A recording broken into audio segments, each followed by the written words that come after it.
बाहर पाव भाजी तो आपण मैंने खाइथिबे किंतु केबे घरे बनै कि खाइचंदी थरे एई प्रोसेस रे बनै कि देखंतु मोर पूरा ग्यारंटी जे एईटा आपन को बाहर पाव भाजी टू भी 10 गुणा अधिक टेस्टी लागिवो। जय जगन्नाथ सोनी जोड़िया रेसिपी को आपण समस्त को बहुत बहुत स्वागत। एठी मो परिवार नेची 4टा आलू ताको काटिकी भलसे धोई देइची, 2टा गाजर आ गोटे फुलकोबी।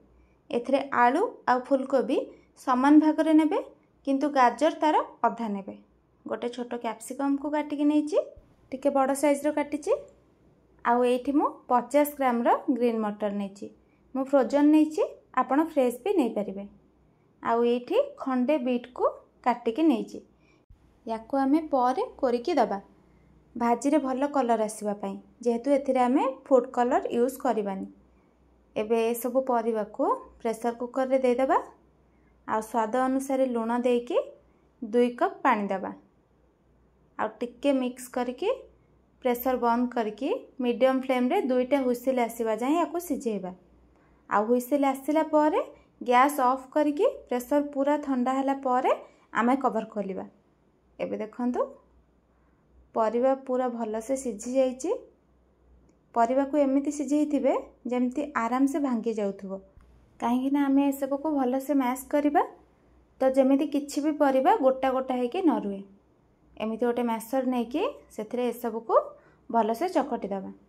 जदि आपन को पाखरे मैशर भी नाही ताहले आपन नॉर्मल ग्राइंड भी टिके करि परिबे, नहले स्टील ग्लास रो पछबटी भी याकू चकटी परिबे। किंतु एटा एमिति ग्राइंड न करके ट्राई करिवे, एमिति चकटी कि नबा पई टेस्टटा भलो आसीबो। एबे आमे कढ़ाई गरम करके नबा, गोटे चमच रिफाइन तेल आउ तापर दबा गोटे चमच बटर। जदि आग बटर पके देबे ताले कढ़ाई अधिक गरम हे गले बटरटा पोड़ी जिवो, तो आग तेल पकेकी तापर बटर देबे। आउ गैस पूरा स्लो रखि देबे। एबे दबा आधा इंच रो कोरा हितबा अदा, 5 ରୁ 6 कोला रसुण, 4-5टा कंचा लका को काटिकी दउची। ए सब को टिके हल्का भाजी दबा। एबे आमे 2टा पियाज दबा, ताको भी छोट छोट करी काटिकी नेबे। आ पियाज को बेसी भाजीबेनी, बस हल्का टिके भाजी हेकी एमिति नरमी आसिले सेथिरे दबा 2टा कटा हितबा टमाटो। आ टमाटो को भी एमिति छोट छोट करिकी काटिकी नेबे। एबे एथिरे सेई फाळे बीटरूट को जो कोरिकी रखिथिबा ताको भी एबे दे देबा। बाहरे फूड कलर यूज करंती भलो कलर आसीबा पई, किंतु आमे नेचुरल कलर पकेबा जोटा कि बीटरूट रो आसीबो। स्वाद अनुसार लूण दे देबा। टमाटो पकेकी लूणटा दे देले टमाटोटा जल्दी सॉफ्ट हो जिवो। एबे आमे को 2 मिनिट पई मीडियम फ्लेम रे टिके कवर करिबा भलो से सिझिबा पई। टमाटो बीट पूरा भलो से भाजी हे गलानी। एबे एथिरे एबे दबा आधा चमच हळदी गुंड, आधा चमच काश्मीर चिली पाउडर आ मेन इंग्रेडिएंट 2 चमच पाव भाजी मसला। मु एवरेस्ट रो पाव भाजी मसला पकोउची, आपण जे कोनोसी ब्रांड रो भी नै परिबे।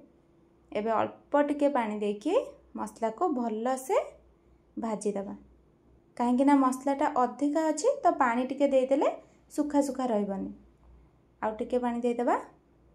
आ मसला को 2 ରୁ 4 मिनिट टिके भाजिला परे एथिरे आमे जो मैश करके रखिथिले परिबा सबु से सबु को भी दे दबा। सबु को भलो से मिक्स कर दबा जे पर्यंत मसला भलो से परिबा रे न मिसिछि। एबे आमे सेई मैशर रे आउ टिके भलो से मैश कर दबा, जेमिति आउ जहा टिके परिबा खंड खंड भी रहि जाइथिबो से सब भी भलो से मिसि जिवो। एबे एटा टिके अधिक गाढ़ा हे जाइछि मते लागुछि। गोटे कप पानी दे दबा। आउ पानी को गरम करके ही देबे, ठंडा पानी देबेनी।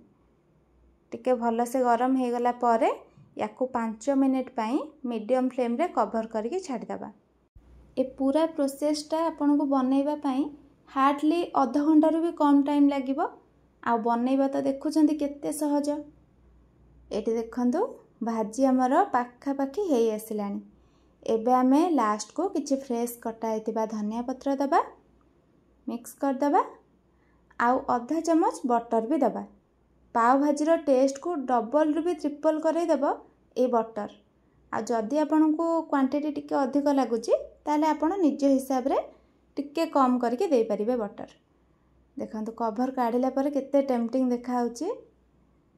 एबे आमे पाव बनेबा। तावा गरम करके दबा टिके बटर, अल्प टिके काश्मीरी रेड चिली, अल्प टिके पाव भाजी मसला। गैस फ्लेम स्लो रखिथिबे। टिके हल्का भाजी होला परे टिके कटा हेतिबा धनिया पत्र दे देबा आ याको भी टिके भाजी देबा आ ता ऊपरे आमे पाव को काटिकी सेकी देबा। बटर रे एमती टिके टिके मसला देकी पावटा को भाजी देले टेस्टटा आहुरी बढ़िया आसीबो। एबे ऊपर पटे भी आउ टिके बटर लगेकी एपट सेपट करके भाजी देबा। गैस फ्लेम मीडियम रखिथिबे नहले पावटा पोड़ी जिवो। एबे एटा हेई गलानी, प्लेट को काढी देबा। गरम गरम भाजी सह टिके पियाज आउ खंडे लेंबू सर्व करबा आम पाव भाजी। जेमिति बाहर दियंती ना टिके बटर ऊपर पकेकी सर्व कला बेले आमे भी दे देबा। आउ पाव भाजी सह जेतेबेले आपण लेंबू टिके आउ पियाज टिके लगेकी खाइबे तार तो मजा आहुरी डबल हो जिवो। वीडियोटी भल लागिथिले लाइक टे कर देबे। आगो केमिति नुआ नुआ वीडियो देखिया पई चैनल को सब्सक्राइब करनेबे। देखाबा पुणी गोटे नुआ रेसिपी सह नेक्स्ट वीडियो रे। रहिली, जय जगन्नाथ।